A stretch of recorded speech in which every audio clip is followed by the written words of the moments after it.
Um, Here's what I learned from this book. I've read too many of these.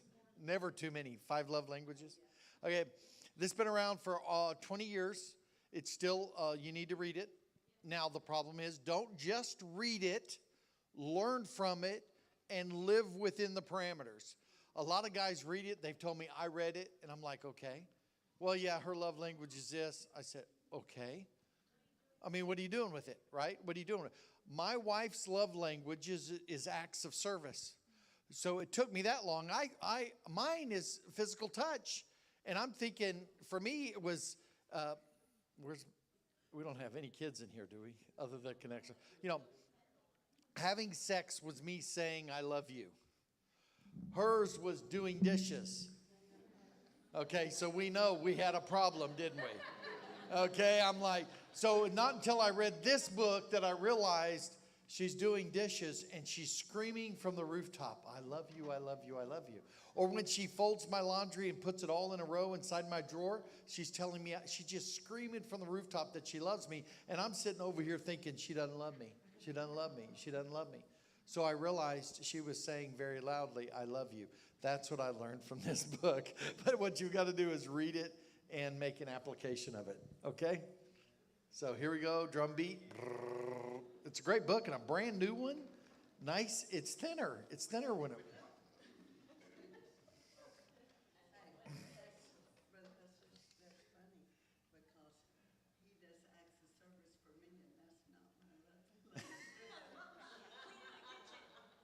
Oh, his name's not on here. It probably needs to be.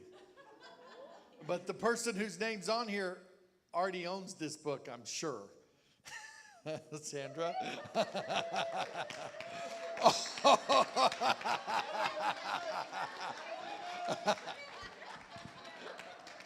to give up there. All right, we're going to hand this back over. Okay, we heard that. He has not read it, but she has. Okay, so they need to make the journey. Let's give this back over to the Gidros. Let's give them a hand clap.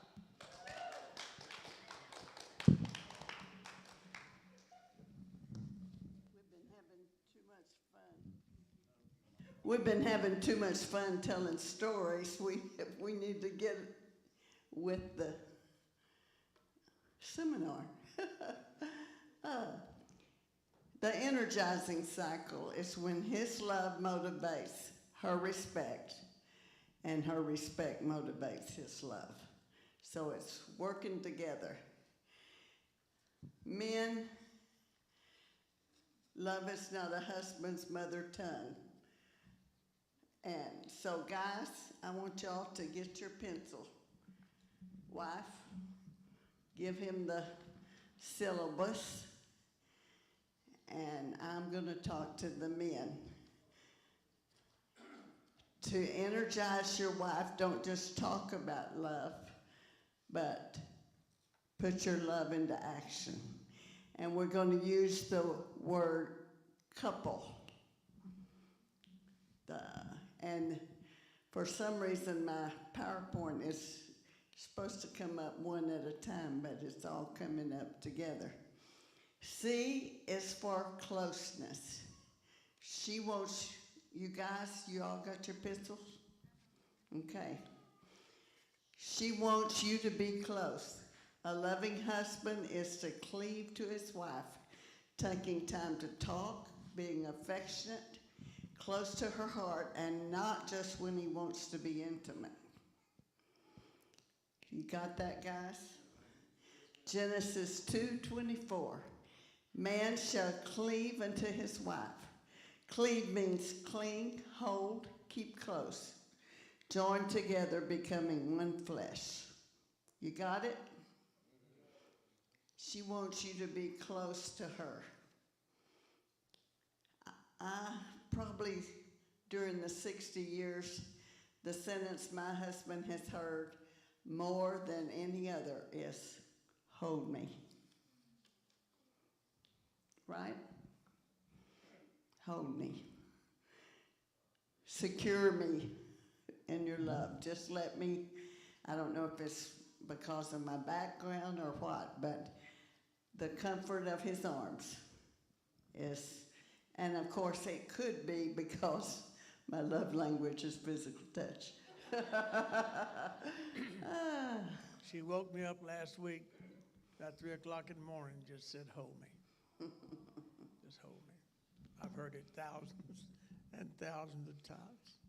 Hold me. I don't know if he's got it yet or not. You won't get a Christmas present. Because he is 100% on acts of service. And that must be his love language, because he is excellent doing them for me. O, guys, is for openness. A loving husband is to be kind and gentle, opening up to his wife, sharing his thoughts and ideas instead of acting preoccupied, disinterested, or as if he is mad at her. Colossians 3:19 says, husbands, love your wives and be not bitter against them. What happens during courtship? You're so open and you fill her love tank and you talk about everything, even Aunt Susie. You get married and what happens? You don't share. So you need to be open with her. And my husband's already said it. She should have access to your cell phone, your computer, everything, even your bank account. There's nothing that should be hidden. She is your best friend, and she should know everything about you. Don't go buy a boat. Tell your brother Bill. You better be open. Then U is for understanding. This is a hard one, guys. Don't try to fix her, just listen. And when we talk about communications, we'll expand on that a little more. A loving husband, according to 1 Peter 3:7, says, live with your wives in an understanding way. It doesn't mean you will understand her, but living in an understanding way. I'm going to tell you a secret. You'll never understand her. There's days she doesn't understand herself. She has these things called hormones. And she'll change from one day to the other. So it doesn't mean that you will ever understand her completely, but make her think you do, okay? As unto the weaker vessel, that is porcelain versus copper. We are not weaker mentally, guys. Just remember that. We might be weaker physically, but we are not weaker mentally. She is delicate and can be cracked, even broken. If her spirit is ever broken, there's not a lot can be done to repair it. You got it? I want this to sink in, guys. P is for peacemaking. She wants you to say, I'm sorry. And it's so hard for a guy to say, I'm sorry. In fact, I want you to write this down. There is, I think it's 4 sentences, 12 words, men and women. It will change your marriage. I am wrong. I am sorry. Please forgive me. I love you. Did you write them down? Works for men and women, but it's harder for men to say, I am wrong. I am sorry. Please forgive me. I love you. Y'all got it? Can I say something? You can. I have proven that you can get along with everybody in the world if you always take the humble side. They said Al Gore would have been president of the United States had he not come across with the I'm right. And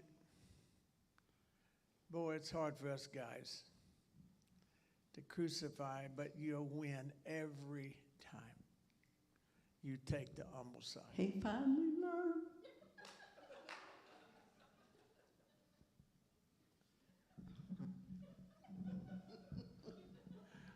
He's If I- always taken the humble side with other people. If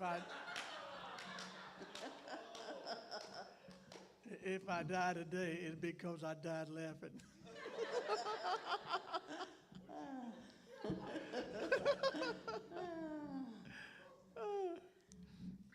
You know, you can't take yourself too seriously. You have to realize I'm just human and I'm frail and I will make stupid mistakes. Okay. Why is it so hard for a guy to say I'm wrong, I'm sorry? And you're afraid you'll lose respect. But guess what? You gain respect when you say I'm wrong and I'm sorry. Then L is for loyalty. She needs to know you are committed. A loving husband is always assuring his wife of his love and commitment, making her feel secure in the covenant they have together. She is a one-man woman. Job 31:3 says, I made an agreement with my eyes. I promise not to look at another woman with sexual longing. And this is something that's not talked about enough, but your wife can never compare with what you see on the computer screen or the printed page. Pornography will not enhance your marriage. It will destroy it. There is too many, we know too many stories that has totally destroyed a marriage. This is not being recorded, is it?